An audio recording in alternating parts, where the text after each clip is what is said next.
ये देखिए हमारे हिंदू धर्म के जितने शास्त्र हैं सब कपोल कल्पित और ढकोसलों पर भरे पड़े हैं, टोटल के टोटल, कहीं भी सत्य नहीं है। और ये 800 ईस्वी के बाद लिखे गए हैं सब, जब छपाई कारखाना था ही नहीं, कागज का विस्तार था ही नहीं, कलम दवात था ही नहीं, रिकॉर्डर था ही नहीं, लिखने वाला कोई था ही नहीं, तो कृष्ण ने कब कह दिया और कब अर्जुन ने सुन लिया और लिख दिया 5000 साल पहले। ये काल्पनिक चीज़ें हैं। तो ये भी आपको एक प्रमाण दे दूं, आपके सामने आज बता देना चाहता हूँ कि एक प्रमाण मिलता है, ये श्रवण कुमार अपने माँ बाप को जो है 4 धाम की तीर्थ यात्रा पर जा रहा है ना, अपनी माँ बाप को तीर्थ यात्रा कराने। 4 धाम की स्थापना शंकराचार्य ने 890 में किया है। जब 4 धाम की स्थापना हुई तभी तो शंकराचार्य अपने माँ बाप को ले जा रहा था, 890 के बाद ही ले गया होगा ना। तो उसमें दशरथ कहाँ से आ गए?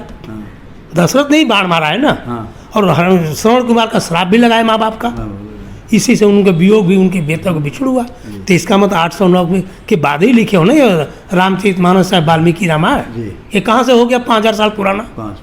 और यही नहीं, इन्होंने वाल्मीकि रामायण में अदाकांड में इन्होंने बौद्धों को गाली दिया है, दोहे में बौद्धों को गाली दिया है, लोग चारवाक की तरह चोर बेईमान है, इनको भी उसी तरह सजा देनी चाहिए।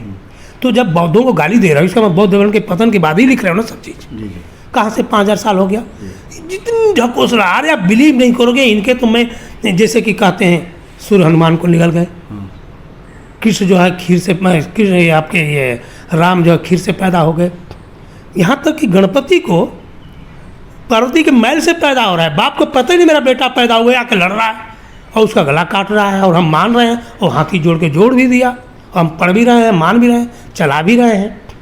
कोई खीर खा के पैदा हो रहा, कोई पसीने से पैदा हो रही, कोई खान से पैदा हो रहा, कोई मगरमच्छ से पैदा हो रहा है, कोई मछली से पैदा हो रहा। ये क्या है?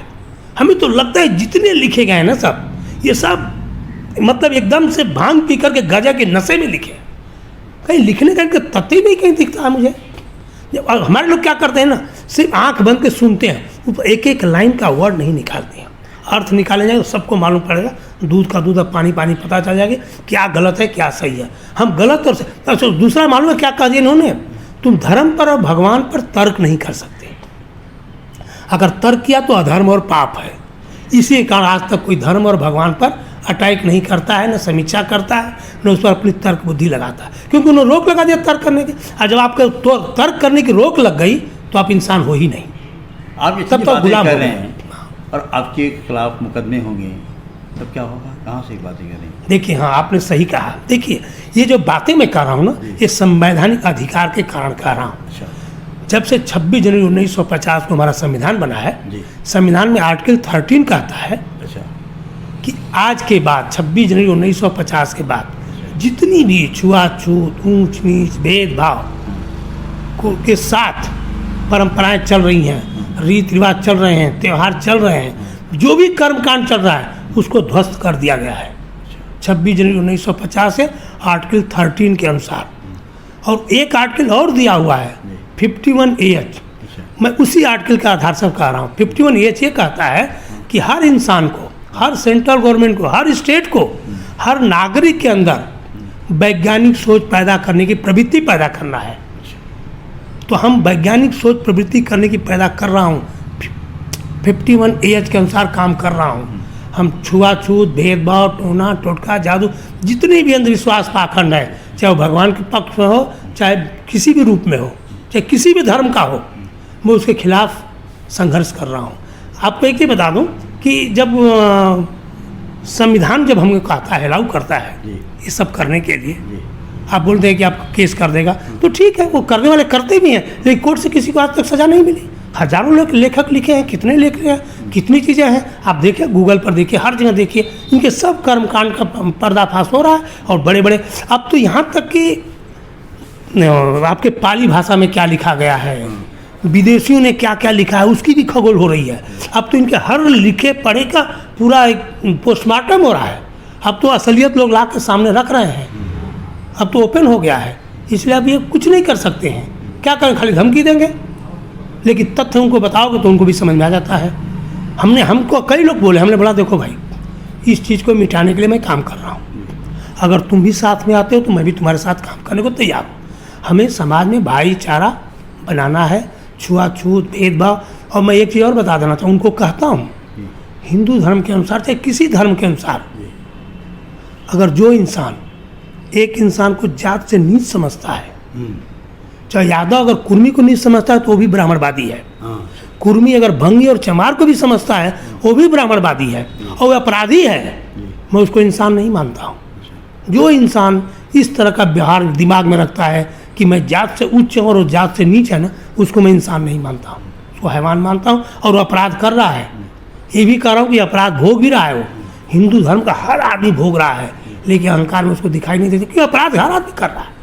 कितना बड़ा अपराध कर रहा है, कहता अरे चमार नीच होता। अरे तुम कैसे कह सकते हो कि एक आदमी नीच हो सकता है? आप तो कोई धर्म मानते नहीं हैं, तो इसमें आपकी तबीयत खराब वगैरह होती है कि नहीं होती है? देखिए तबीयत खराब करने की बात छोड़ रहे हैं। मैं 85 से ही, मैं 85 तक था कि हनुमान का भक्त था। अच्छा। लेकिन एक ऐसी घटना घटी मेरे साथ, रिडल्स इन हिंदुइज्म बाबा साहब किताब पढ़ा और उसके बाद से भगवान से मुक्त हो गया, टोटली मुक्त हो गया। आज 40-50 साल से मैं सच कहे तो एक तरह से कहे तो किसी धर्म को नहीं मान रहा हूँ। जो जहाँ बुलाता है, अगर मान लें मस्जिद जाना वहाँ भी चला जाता हूँ, चर्च चला जाता हूँ, मंदिर चला जाता हूँ, लेकिन मैं किसी से आज तक मन्नत और ये और वो दुनिया भर का ढकोसला मेरे दिमाग में है ही नहीं। टोटली मैं इससे दूर हो चुका हूँ और आपके सामने हूँ, 72 साल का हूँ, आज तक मुझे कोई तकलीफ नहीं है। सबसे बड़ा सवाल मैं ये पूछता हूँ, तुम्हें भगवान क्यों चाहिए? भगवान क्यों चाहिए? आगे फिर रात भर सोचे, फिर बोलो भगवान मुझे नहीं चाहिए, फिर कहो क्या बिगाड़ लेगा और क्या बिगड़ जाएगा। देखिए आपको आत्म ताकत मिलेगी, एक शक्ति मिलेगी, अपने कर्म पर भरोसा होगा। भगवान से क्या होता है ना, आदमी एक भगवान पर भरोसा करता है और कर्म से दूर होता है। और जब भगवान से भरोसा हटा दोगे ना तो कर्म पर पूरा भरोसा हो जाएगा। कर्म पर पूरा भरोसा हो जाएगा तो ईमानदारी से, मेहनत से, परिश्रम से कर्म करोगे, आप आगे बढ़ोगे, मेहनत करोगे, मजदूरी करोगे। आप भरोसा भगवान पर करोगे ही नहीं तो आप सफल होगे। जितने लोग नास्तिक, ये भी आपको बता दो, पूरे विश्व में नास्तिक लोगों ने ही क्रांतिकारी परिवर्तन किया है। बहुत से जितने परिवर्तन, जितने भी रिसर्च, जितने भी क्रांतिकारी परिवर्तन समाज में पूरे विश्व में हुआ, सब जो है ये विदेशियों की देन है। आप बताइए ये चीज़ कितना हमको दुर्भाग्य लगता है कि विदेशियों ने, अंग्रेजों ने सोचिए कि अंधों को पढ़ने के लिए रिसर्च करके ब्रेल भाषा बनाया, गूंगों बहरों को पढ़ने के लिए रिसर्च किया। और हमारे देश में आज भी अच्छे, तगड़े, मजबूत एक इंसान को पढ़ने से रोका जा रहा है। क्या यहाँ के लोग इंसान हैं? इंसानियत है, मानवता है? जो बड़ी बड़ी डींग हाँकते हैं कि हम विश्व में हमारी संस्कृति और सभ्यता महान है, तो भाई संस्कृति सभ्यता कहाँ है बताओ ना, हमको तो कहीं नजर नहीं आ रही है। अरे जो इंसान गूंगों बहरों को पढ़ा रहा है, अंधों को पढ़ा रहा है, और तुम क्या कर रहे हो? पढ़ने को रोक रहे हो, तो तुम्हारी कैसी सभ्यता है? इसको हम कैसे कहें कि महान सभ्यता है? आप जितने भी रिसर्च हुए हैं, देखिए एक चीज़ और बता दे रहा हूँ, आपको लगेगा कि मैं गलत, मैं तो प्रमाण के साथ कहता हूँ और चैलेंज के साथ कहता हूँ। अगर तुम ब्रह्म को जानने वाले विद्वान हो, तुम अपना एक भी लाखों करोड़ रिसर्च है, मेडिसिन में है ना, कारखाने में है ना, आपके मोबाइल में, मैं जानता हूँ, मैं टेलीकॉम का इंजीनियर हूँ, टेलीफोन बॉक्स से मोबाइल बना है, इसमें हजारों रिसर्च है। कहीं हमारे देश के किसी का योगदान है? कोई वैज्ञानिक यहाँ पैदा हुआ? कोई महापुरुष पैदा हुआ? क्यों नहीं हुआ? कारण तो पता लगाना चाहिए ना। ये बुद्धियों को ढूंढना चाहिए कि नहीं ढूंढना चाहिए? इस पर रिसर्च होना चाहिए, इसकी समीक्षा होनी चाहिए कि नहीं चाहिए कि भारत में वैज्ञानिक क्यों नहीं पैदा हुआ, विद्वान क्यों नहीं पैदा हुआ, क्यों कूप मंडूक बेवकूफ़ पैदा हुए? और यहाँ सिर्फ रिसर्च हुआ है, मालूम है किसका रिसर्च हुआ है? तरह तरह के काल्पनिक कथा लिखो, कहानियाँ लिखो, भगवान पैदा करो और लोगों को बेवकूफ़ बनाओ। तो यहाँ के लोगों ने सिर्फ और सिर्फ एक ही रिसर्च किया है, इंसान को बेवकूफ़ बना करके अपने हलवा पूरी अय्यासी करने के लिए काम किया है, सिर्फ अय्यासी। इसके अलावा इनके पास कोई गुण नहीं रहा है, कुछ नहीं रहा है। अगर कोई कह दे कि गुण है तो मैं सब कुछ हारने को तैयार, बता दो कहीं कुछ इस तरह का आपका रिसर्च हो किसी तरह से भी। ये भारत देश हमारा दुनिया का सबसे अच्छा देश है भौगोलिक दृष्टि से। विदेशों के सैकड़ों लोग यहाँ आए हैं, घुमक्कड़ आए, यहीं रह गए। यहाँ की परिस्थिति, जलवायु, मिट्टी, हर तरह के, विश्व में ऐसा देश कहीं नहीं है। लेकिन यहाँ के लोग सबसे बुद्धिहीन हैं, सबसे गए गुजरे लोग हैं, क्योंकि कारण जो है हमारी सनातन संस्कृति और सभ्यता उसका कारण है। क्योंकि पढ़ने लिखने और प्रगति करने की इन्होंने बाधा बना दिया और रोक दिया था, इसलिए हम आज तक उसी हालत में हैं। यहीं के लोग जाते हैं विदेशों में तो कहाँ से क्या कर जाते चले हैं। जाते हैं। यहाँ के लोग जो है कुछ नहीं। तो जब पढ़ने को रोकोगे, शिक्षा को रोकोगे, प्रगति कैसे होगी देश की। इसलिए देश हमारा गुलाम बनता रहा, गुलामी का कारण भी यही रहा, छुआछूत, अली भाई, हमको भेदभाव आपस। आप इतिहास के बहुत अच्छे जानकार हैं। हमारी बाबरी मस्जिद को बाबर ने ढा दिया था, राम जन्मभूमि को। अकबर उनका लड़का है, योधा भाई से शादी करता है। तो योधा भाई को क्या इतना भी होश नहीं हुआ कि बाबर ने उनकी मंदिर को, राम जी के को पैदाइश पे मंदिर बना, मंदिर का ढा करके उसने मस्जिद बना दिया, उसने क्यों नहीं कहा? देखिए साहब, ये जो बाबरी मस्जिद का है केस जो है ना, ये टोटल का टोटल राजनीति हो रही है। अच्छा। टोटल राजनीति है, उसमें ना धर्म है और ना आस्था है। आपको बता दूं कि इसी देश के लोग हाँ। जिसको आज मुगलों मुसलमानों को गाली दे रहे हैं, हाँ। अकबर को अपनी 7 बेटियां दिया है। अच्छा। 7 दिया है। शादी होने के बाद लोग खुशी से, अरे खुश होके गर्व महसूस करते थे, हमने अकबर को अपनी बेटी दे दिया, मुगलों मुसलमानों को अपनी बेटी दे दिया। ये पूरे खानदान को देखिए, सब ठाकुरों ने अपनी बहन बेटी दिया है।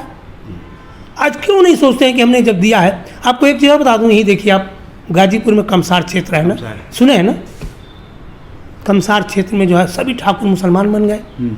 आज भी मैं गया हूँ, पूछा हूँ उसी यहाँ में, एक उन्होंने 115 साल के हैं करीब करीब, नाम भूल रहा हूँ मैं। उन्होंने कहा कि आज भी हमारे खानदान में ऐसा कि एक परिवार ठाकुर है और एक परिवार मुसलमान है, और दोनों में रोटी बेटी का रिश्ता हो रहा है। तो मैं इन सनातनियों से पूछता हूँ कि ये बताओ, जब एक परिवार हिंदू और मुसलमान जब भाईचारे से रहना चाहता है, तो तुम कौन हो तो उन्हें दरार खड़ी करने वाले, क्यों कर रहे हो? हमने बम्बई में बोहरा कॉलोनी में गया हूँ। जी हाँ।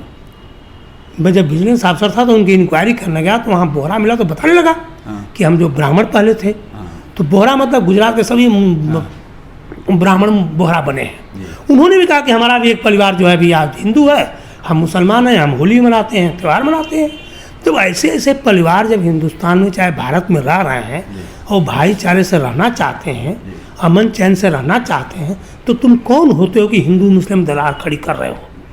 ये मुझे बहुत खलता है, बहुत खलता है कि कौन होते हैं कि हिंदू और मुस्लिम में दरार। कि देखिए एक चीज़ और है, बता दूं, ब्राह्मणवादी मानसिकता जानती है।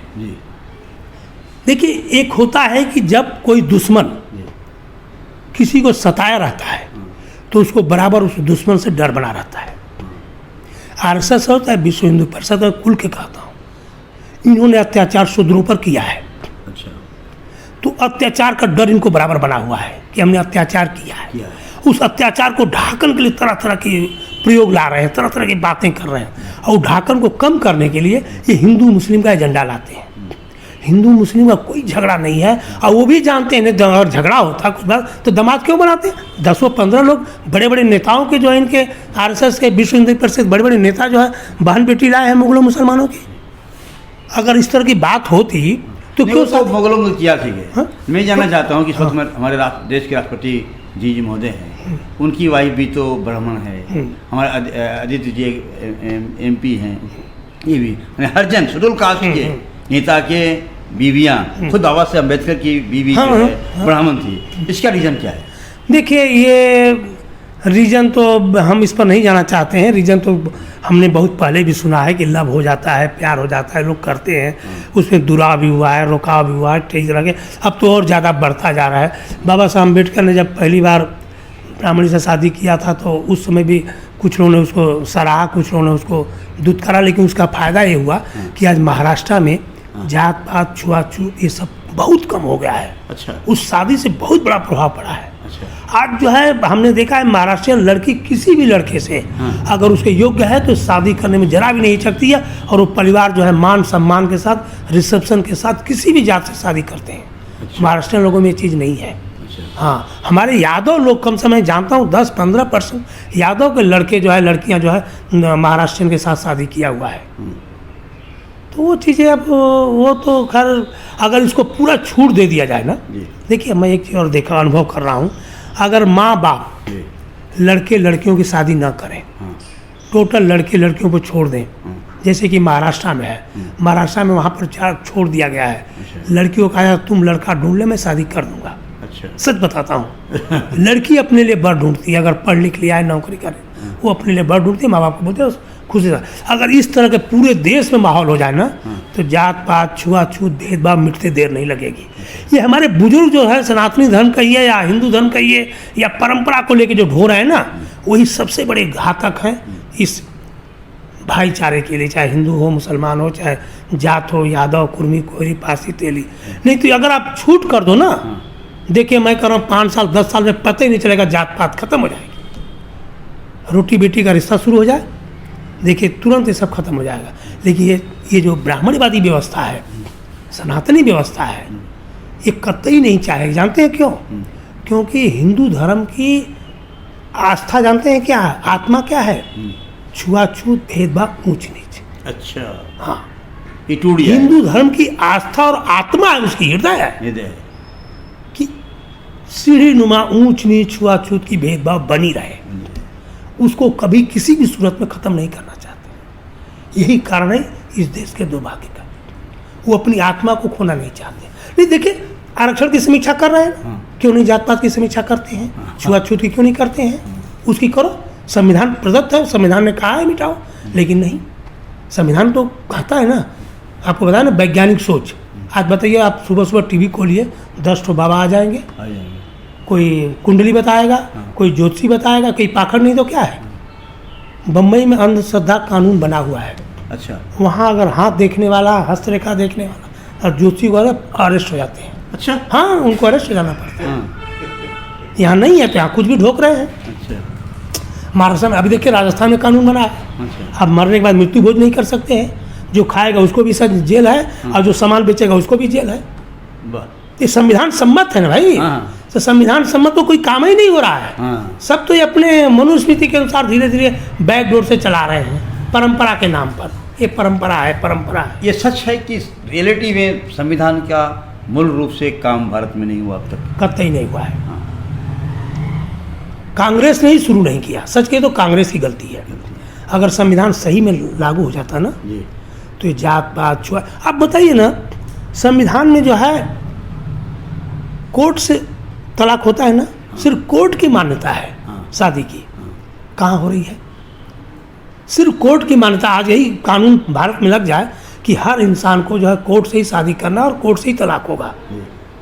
हाँ, ब्राह्मण शादी नहीं करेगा, चाहे बौद्ध, कोई भी रिश्ते में नहीं है। सबकी, चाहे हिंदू हो, मुसलमान हो, सबका कोर्ट मैरिज करो, तो बताइए कितना परिवर्तन आ जाएगा। लव मैरिज को परमिशन मिल जाएगी, लोग भाई भतीजा भाई जो छुआछूत भेदभाव है ये सब मिट जाएगा। लेकिन नहीं, संविधान लागू कहाँ है? बताइए किस रूप में लागू है? आज भी गांव में जाइए छुआछूत है। आज भी मैं देखा हूँ, गया था, पता है ना आपको, जयनगर में मैं एक धर्म संसद लगी थी। 12,000 परिवार, 1200 परिवार आए थे, घुमक्कड़ जात की, बिहार में, जयनगर के पास, मधुबनी जिला में। उनका अलग ही संसद है। उनको न संविधान से पता है, न पुलिस मालूम है, न मुकदमा मालूम है। वो अपनी धर्म संसद चलाते हैं, वही अपना मुकदमा तय करते हैं, वही अपना सेटल करते हैं, हर तरह का झगड़े वही निपटारा करते हैं। साल में एक बार उनकी संसद बनती है। तो अभी भी हमारे देश में कई तरह के लोग हैं, कई तरह के कानून चल रहा है।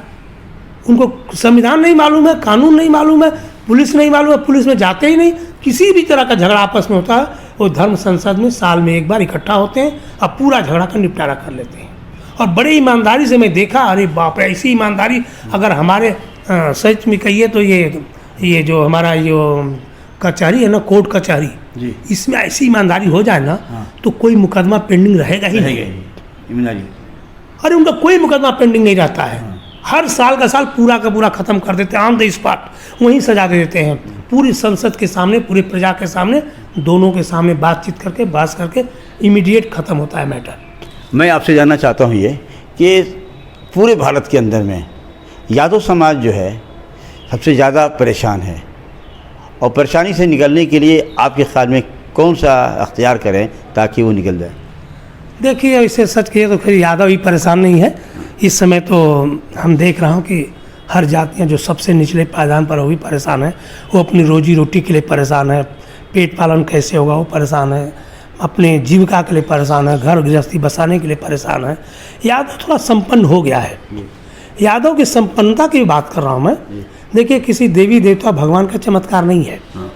जब संविधान में 26 जनवरी, एक चीज़ बता दूँ यादवों के बारे में, 26 जनवरी 1950 के बाद मैं यादव से कहता हूँ, अब पता लगा लीजिए कितने यादव हाई स्कूल पास थे, अच्छा, कितने इंटर थे, कितने ग्रेजुएट थे, हाँ। कितने डॉक्टर थे, कितने इंजीनियर थे, कितने व्यापारी थे। कुछ लोग कहते हैं ना हम क्षत्रिय हैं, हाँ। तो तुम कितने व्यापारी थे, पूरे विश्व में कहीं नहीं दिखता है। तो ये तो पूरा का पूरा ये संविधान का देन है ना, बाबा साहब को मानना चाहिए था, उनको मानते तो नहीं। ये जब से 26 1950 संविधान लागू हुआ, जी। पहले हमने खुद देखा है कि हमारे पिताजी तो दही का दही बांध करके पंडित को पहुंचा देते और एक पैसा नहीं देता था वो कभी। हाँ, तो हम लोग तो फोकट में देते आए ना। जब संविधान लागू हुआ, संविधान में सबको अपने हिस्से का, अपने कर्म का, अपने परिश्रम का, अपनी जायदाद का आपको हक मिलने लगा, तो यादव लोग दूध दही घी बेच करके और बच्चों को पढ़ा के लिखा करके जमीन जायदाद खरीद करके मिलिट्री में, पुलिस में, भर्ती करा। और ये कारण है, और दूसरा कोई कारण नहीं है। सिर्फ कारण जो है संविधान की वजह से ही यादवों की प्रगति हुई है। हाँ, जो आपने कहा कि तकलीफ में चल रहे हैं, देखिए तकलीफ में मैं अभी अनुभव किया हूँ। ब्राह्मणवादी व्यवस्था के खिलाफ बगावत करने के लिए, टक्कर लेने के सबसे ज़्यादा पूरे देश में देखकर यादव ही आगे आ रहा है। अच्छा, तो जब आगे आएगा तो उसको मुकाबला करना पड़ेगा। हमारे गांव में खुद 71 की बात करूं, जब बीएससी में पढ़ रहा था, हमारे गांव के यादवों ने एक चमार को बहुत बुरी तरह से ठाकुर अपमानित कर दिया था। तो यादवों ने खड़ा होकर के और चमार को इतना पिटवा दिया ठाकुरों को कि मतलब तब से आज तक शांति बनी हुई है। तो बगावत तो शुरू से किया है लोगों ने, ऐसी बात नहीं है। तो आज भी बगावत कर रहे हैं, आज भी बहुत जगह विद्रोह हो रहा है, कर रहे हैं। तो उनका जो है आप जानते हो, जो विद्रोह करेगा उसको दबाओ। इसमें सबसे ज़्यादा जो है ये ब्राह्मणवादी व्यवस्था चाह रही है कि यादवों को दबा दो, कुर्मी को दबा दो, पटेल को दबा दो। ये अगर दब जाएंगे तो दूसरों को दबाने में कोई आसानी रहेगी। प्रॉब्लम सिर्फ राजनीतिक है, टोटल राजनीति है इसमें। हमसे बात करने के लिए बहुत बहुत शुक्रिया आपका।